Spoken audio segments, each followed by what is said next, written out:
In this last installment of the Tales of Mexican California, we hear about Antonio Coronel's experiences in the gold fields in the Sierra foothills of Northern California. You may recall that Antonio Coronel came to Alta California in 1834 with a colonizing party sent up from Mexico. The colonizing group never really established itself, and Antonio wound up settling in the Los Angeles area and serving in some important political posts.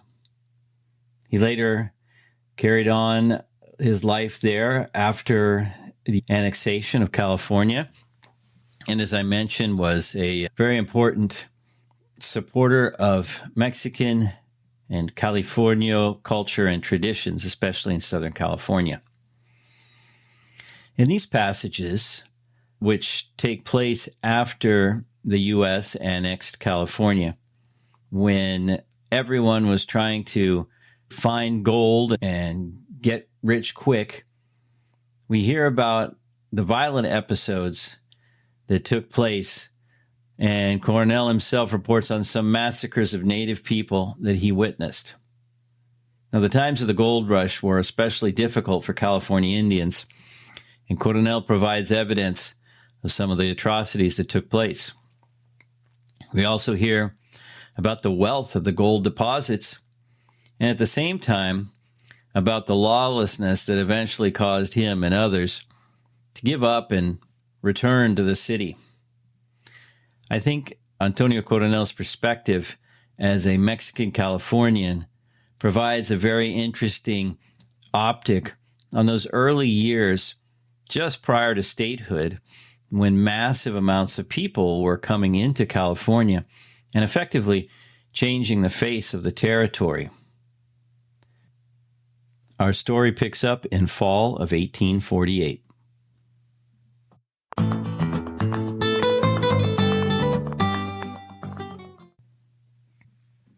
By the onset of winter, everyone in the Stanislaus area, with few exceptions, had a good stake of gold and wanted to get back to civilization. Rumor had it that the snowfalls were terrible and made it impossible to bring in supplies. Still, no one left, because there was also a great report of thieves on the San Joaquin River. Don Andres Pico had brought a party of Sonorans to Stanislaus from Los Angeles and fully equipped them, on the condition that they pay him back in gold at the going rate. To make sure he got his money, he had them working all in one place under the supervision of a Spaniard named Juan Manso, one of the administrators of San Fernando. Now, just as a side note, this means that this Juan Manso was one of the secular administrators of Mission San Fernando. Remember that the missions had been shut down now and put under lay administrators. So back to our story. When this group announced that they were setting out for San Jose, most of the other prospectors went too.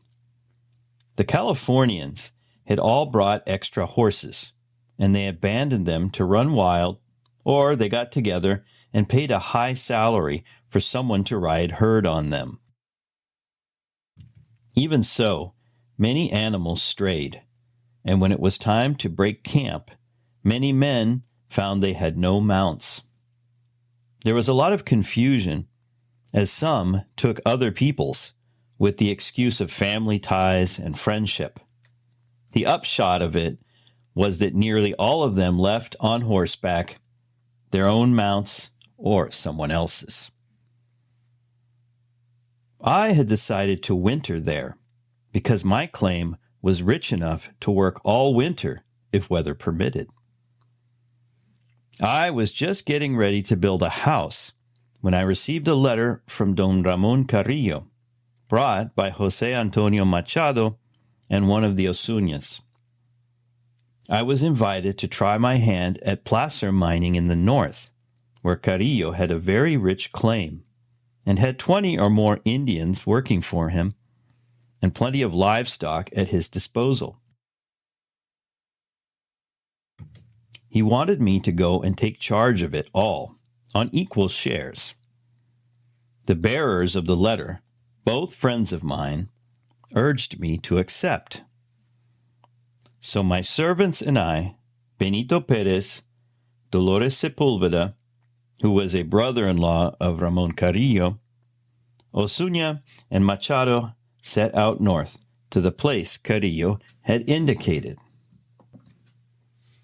Before I reached the place on the North River, I met with Juan Padilla coming back. He told me Ramon Carrillo had sold his stock, passed the Indians to another master, and retired to Sonoma. Disappointed, I resolved to spend the winter in Sacramento or San Jose.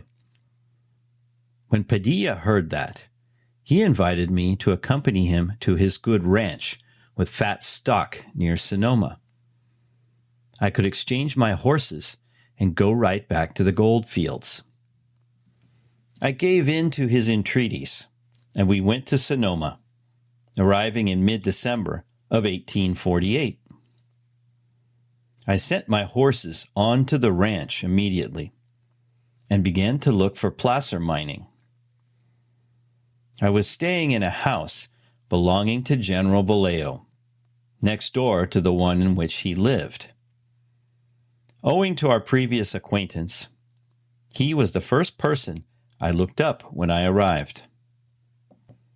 At that time, there was a troupe of actors performing in an improvised theater.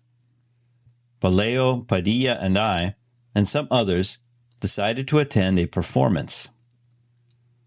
Afterwards, Vallejo invited us to the new hotel he had just opened. If I remember correctly, it had belonged to his brother-in-law, Jacob P. Lease. It was not far from the theater, on the same side of the street. We entered a big public room with a bar and a card table where several Americans and foreigners were playing monte. Others watched. Juan Padilla and a Sonoran called Carmelo went over to the table to watch too, and were joined by a Californian named Jose de Garcia Feliz. Dolores Sepulveda headed for the bar. Vallejo and I went to look over the hotel rooms, then came back to the same public room.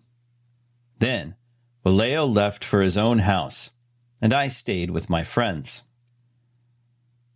I must admit that I was already aware of the critical situation of Juan Padilla in Sonoma. He was accused of atrocities during the Bear Flag invasion against American citizens, his and Ramon Carrillo's prisoners. Some friends had warned me to be careful not to let anything happen to me, although I was known and respected by most of the decent people in Sonoma. Therefore, I thought it would be best to get Padilla out of there, reminding him he was in danger. He answered me that he just wanted to see what happened with the first hand dealt, in which the newcomers, particularly Carmelo, were interested. I went back to the bar, where Sepulveda was about to light a cigar. At that moment, the gamblers' voices rose.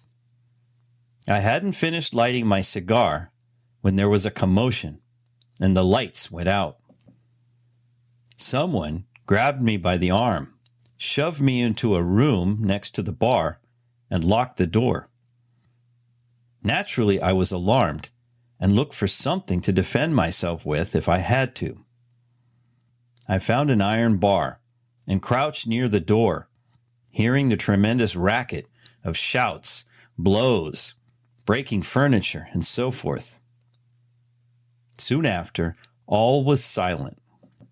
A black man lit a light in the bar and opened the door. I don't remember if the person who pushed me into the room locked the door and someone else unlocked it. I came out, and the first thing I saw were several broken chairs and Padilla lying in his own blood on the floor. He was unconscious, with many head injuries and bruises on his face. Sepulveda was in a corner, behind the counter. The assailants had vanished. I sent for my servants to take Padilla to his room, which was next to mine.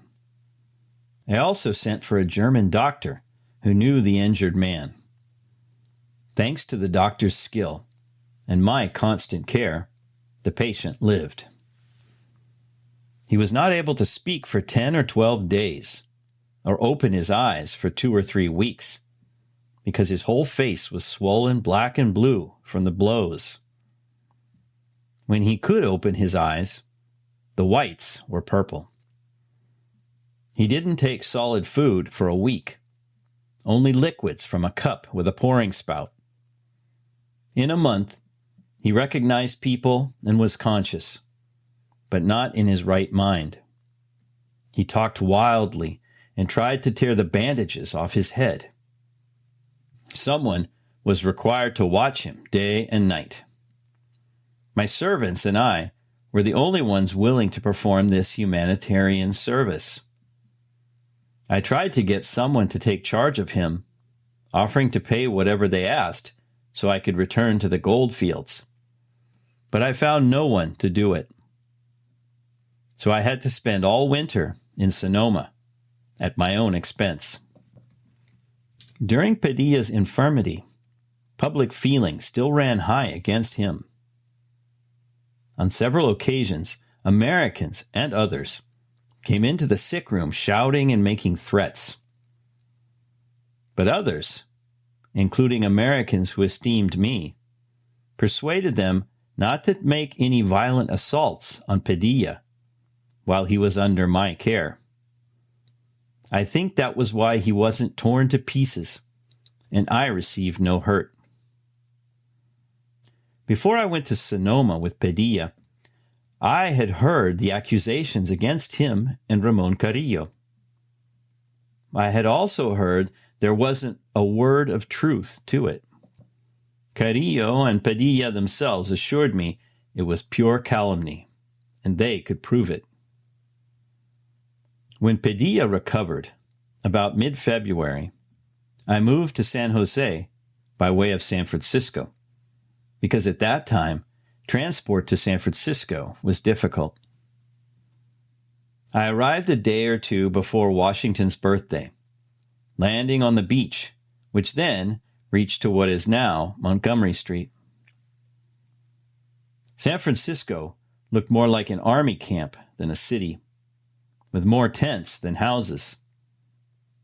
There was a crowd of all nationalities stricken with gold fever, anxious for transport to the gold fields, and eager for information from anyone who came from there. I was mobbed as soon as I got off the boat.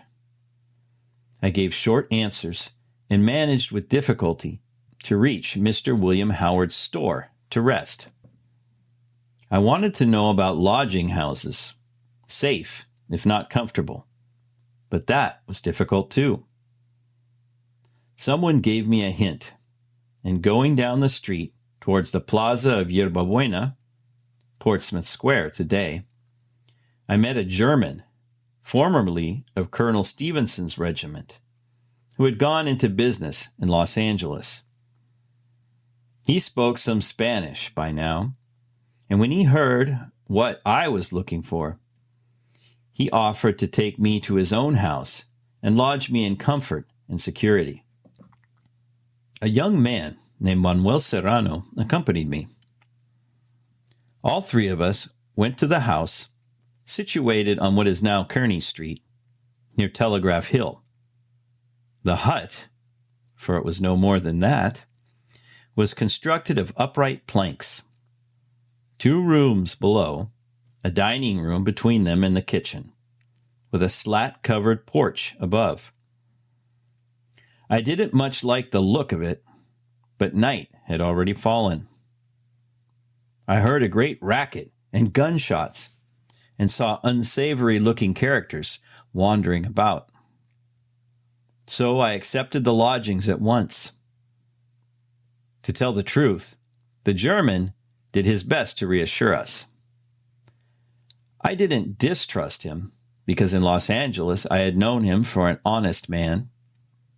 But there were cots and beds close together in the downstairs rooms, and bunks up against one wall.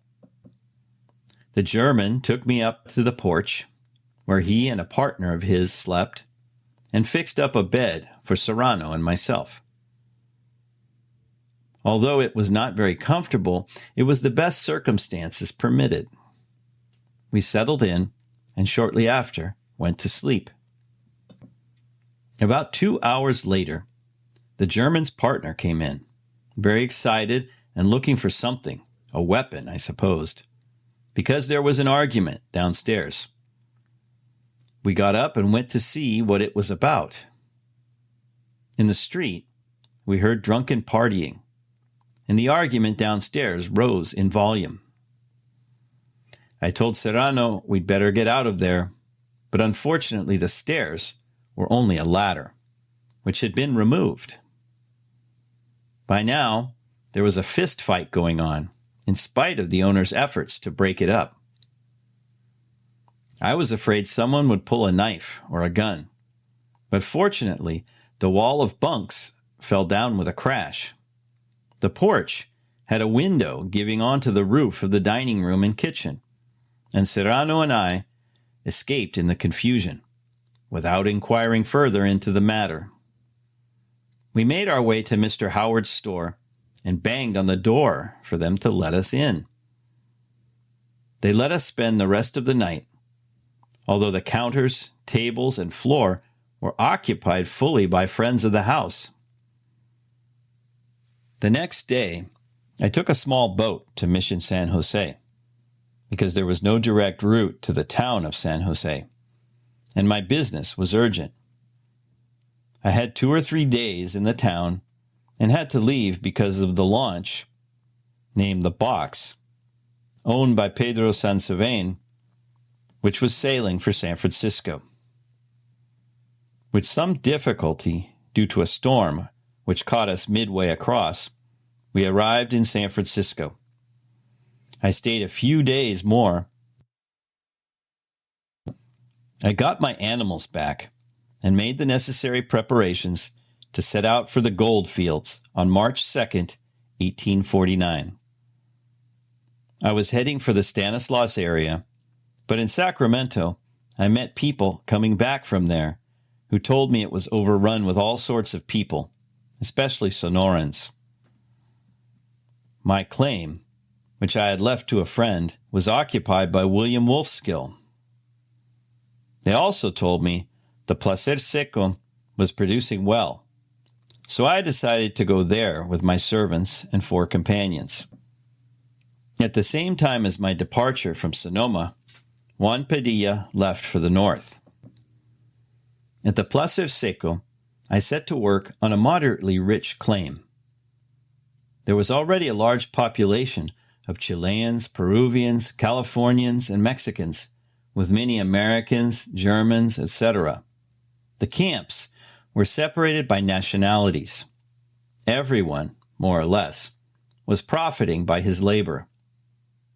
But then a rumor got around that all but American citizens were going to be expelled from the gold fields, on the premise that foreigners had no right to exploit them.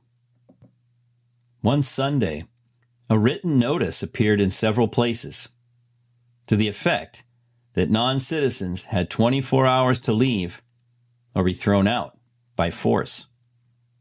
The notice was backed up by a party of armed men. There were a considerable number of foreigners affected by the notice. They united on a defensible hill in case of attack. The day they were supposed to leave, and for 3 or 4 days after, both groups were on armed alert. Nothing but insults, shots, and drinking came of it, and in the end, everyone calmed down and got back to work. However, the strong constantly stole from the weak.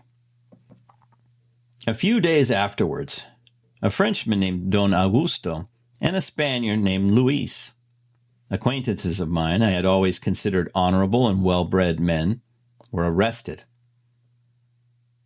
Everyone who knew them was of the same opinion and was very surprised at the arrest. Some of the leaders among us met and commissioned me to investigate. I went to see an American named Richard, whom I had known in Los Angeles as a sergeant of cavalry, and requested him to investigate why the men were arrested. He answered at once.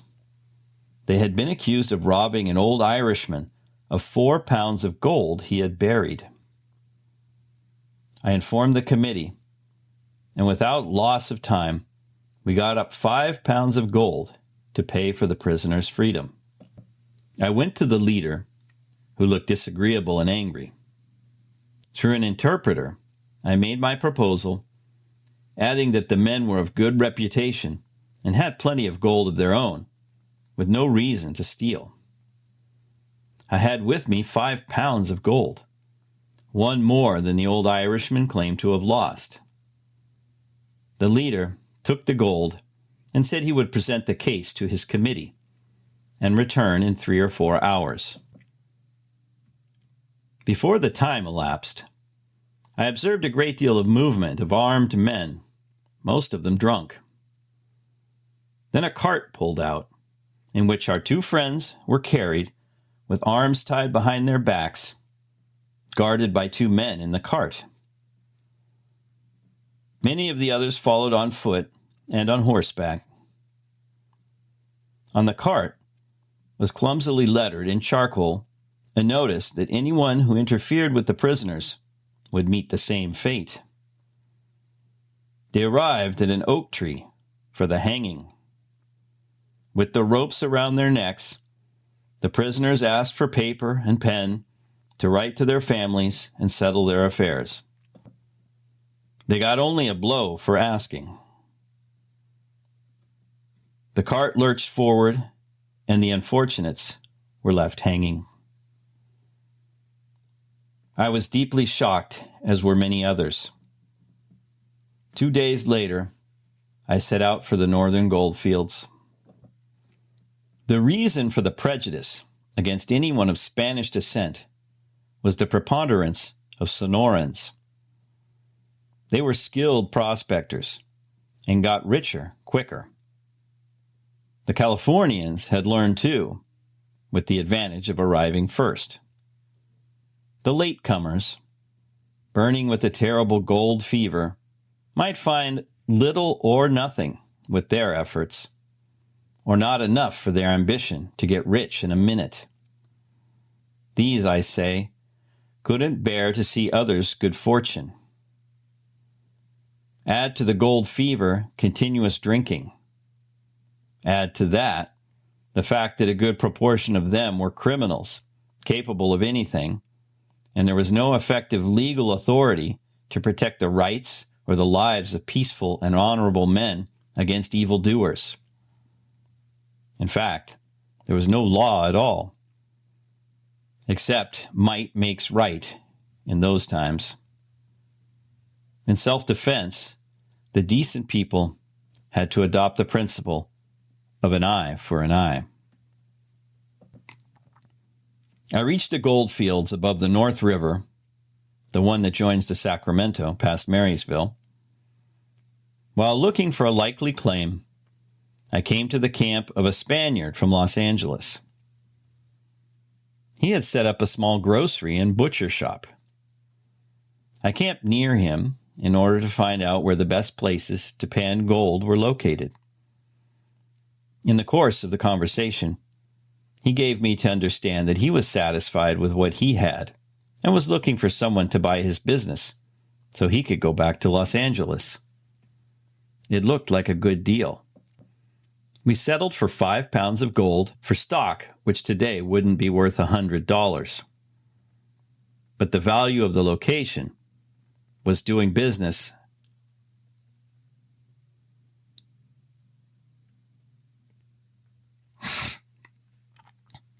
but the value of the location was doing business with a peaceful Indian village close by.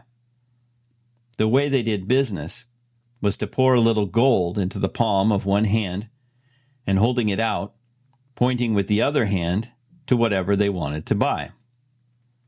Even a small quantity of gold was worth at least twice the price of anything for sale, and sometimes 4 times as much. This was how they bought meat. On the hanging quarters, they indicated what cut they wanted. The shopkeeper capriciously cut whatever piece he thought suitable.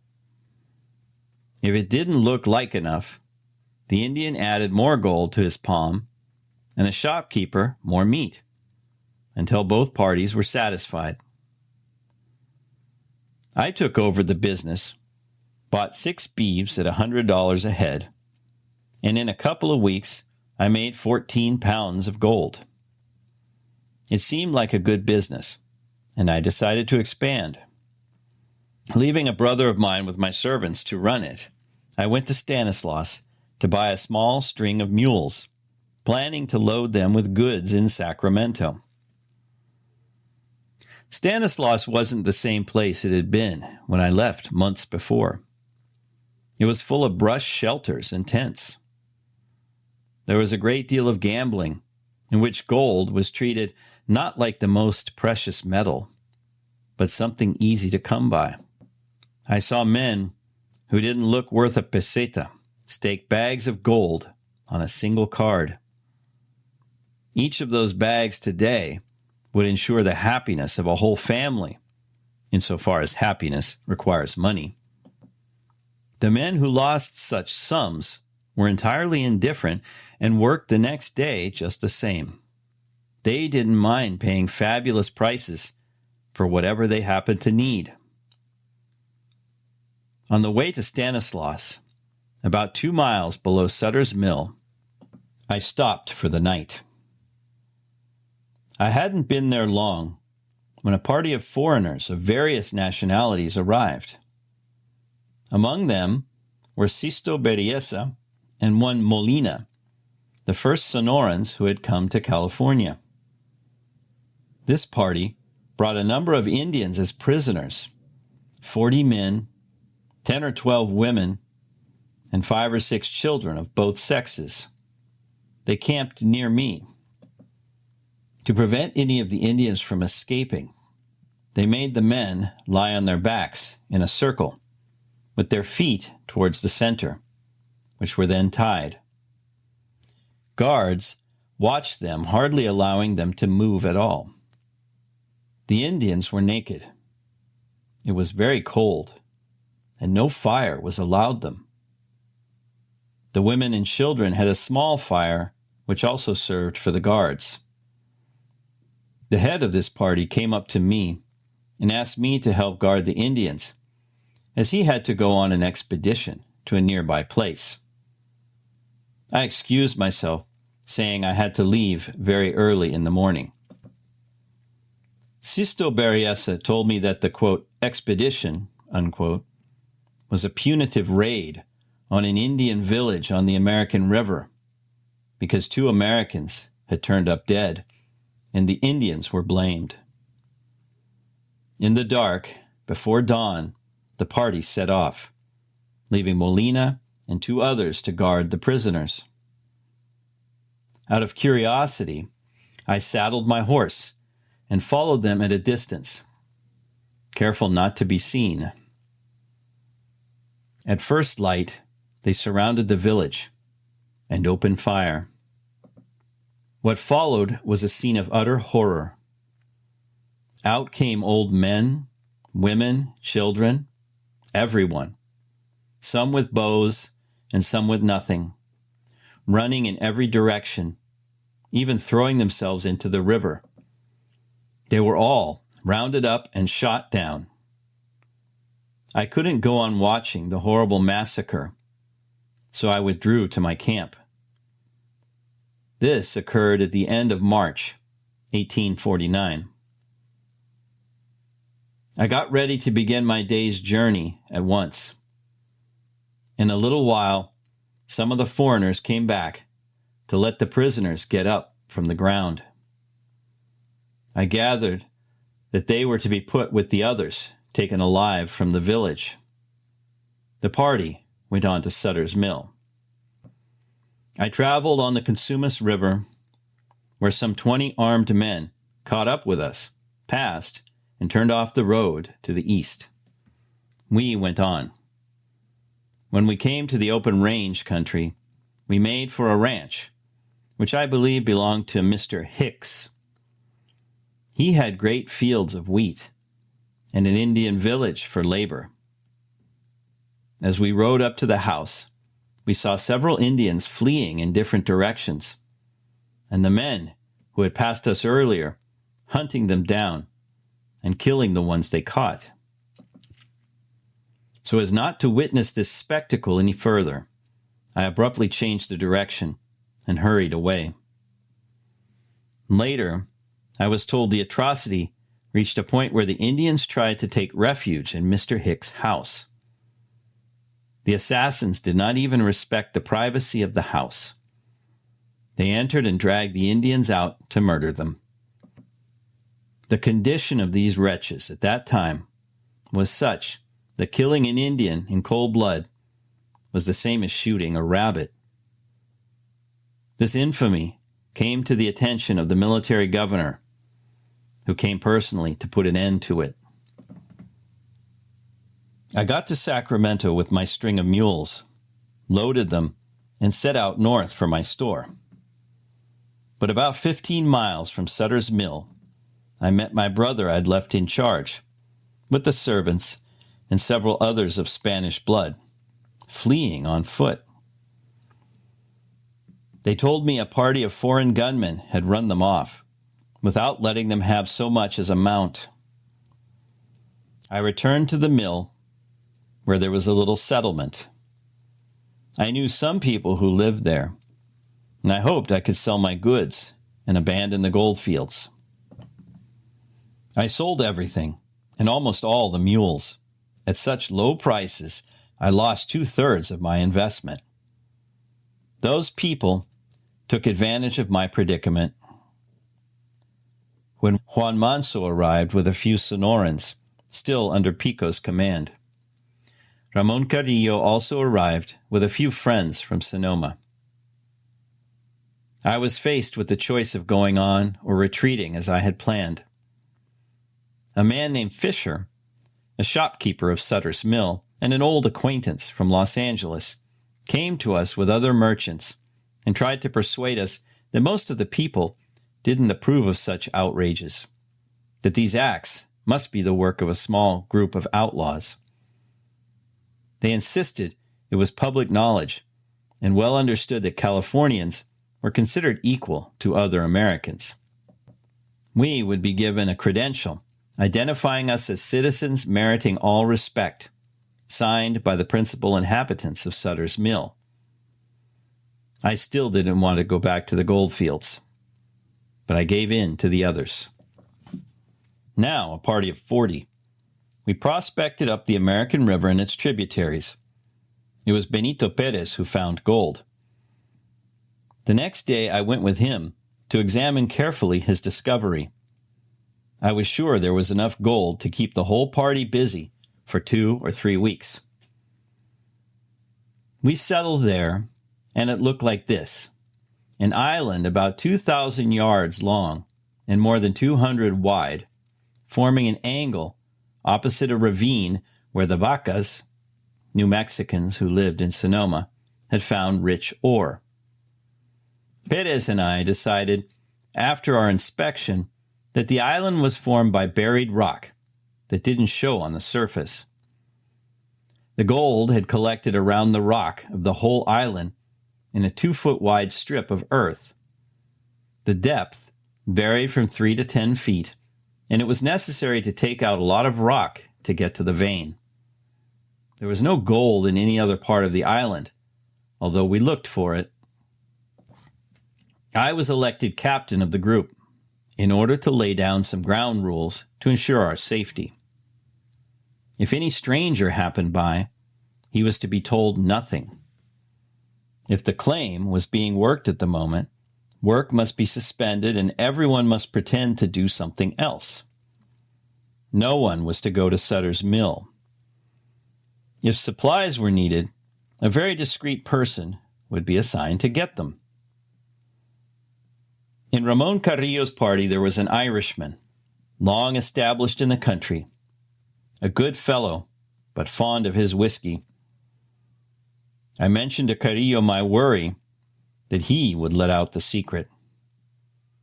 Carrillo assured me he was entirely trustworthy.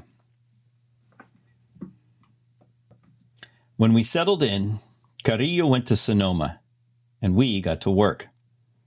The first claim, some 10 yards long by 3 wide, was for my servants and myself.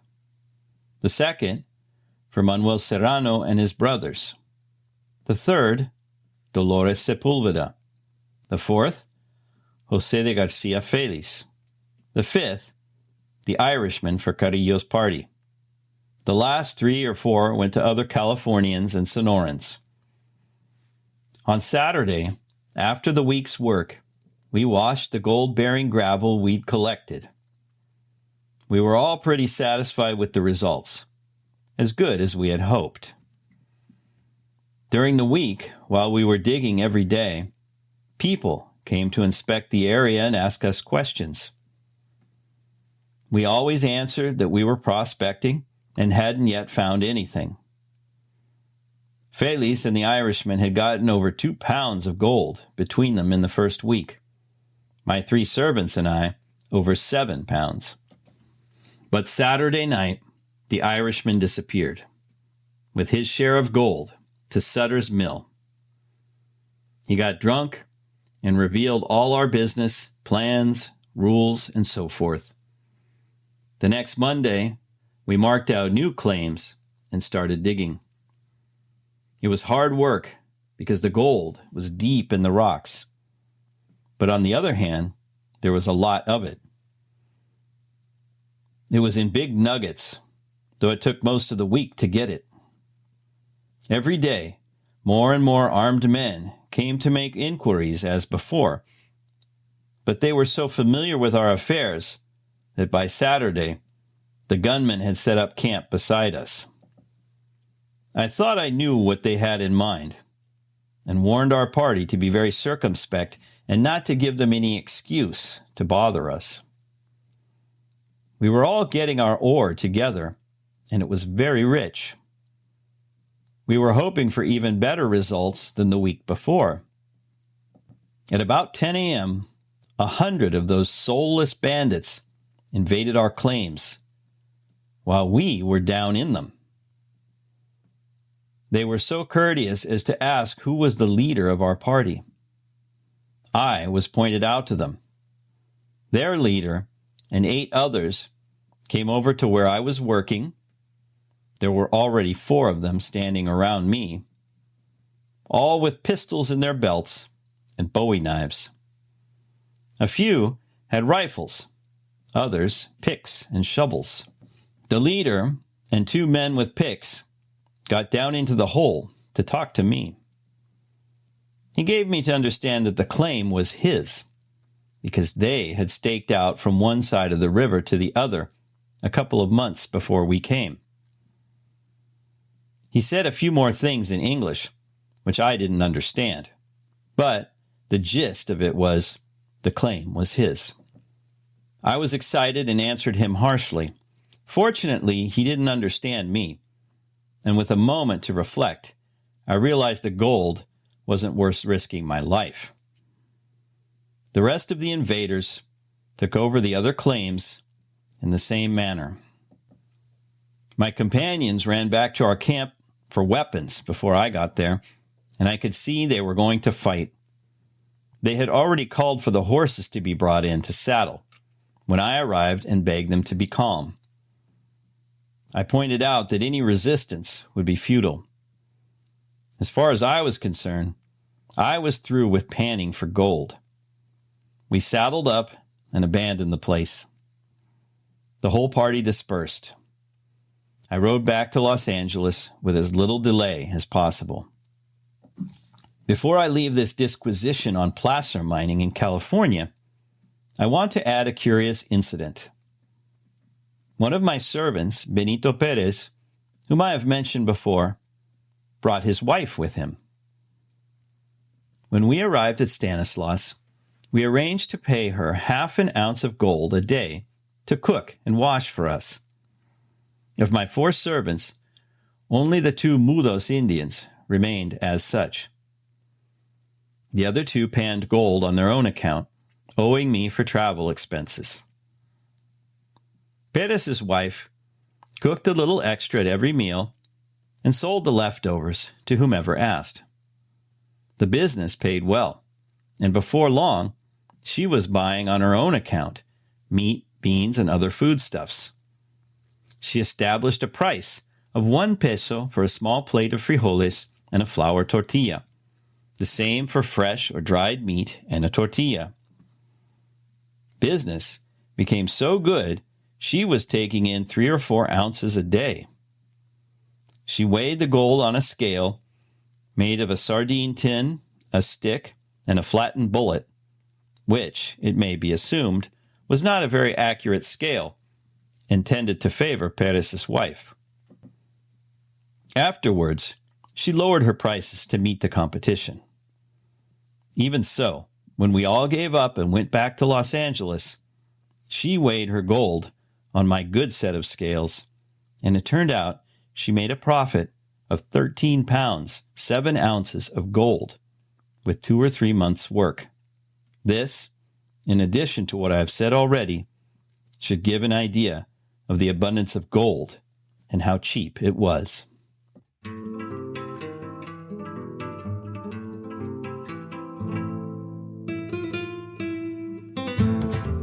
I hope you enjoyed this episode of the California Frontier Show.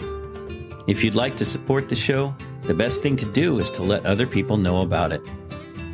If you'd like to support it monetarily, there are a couple ways of doing that. One is by scrolling down in your podcast app to where it says support the show. There you can become a subscriber for as little as $3 a month. And if you want to give a one-time donation, just below you'll see where it says give a one-time donation. Finally, the show is supported by California History Teachers, which is a full year of lessons for 4th grade California history and social studies. You can find out more at www.californiahistoryteachers.com. And if you input the coupon code PODCAST, you'll receive 25% off your monthly or annual subscription. So check it out.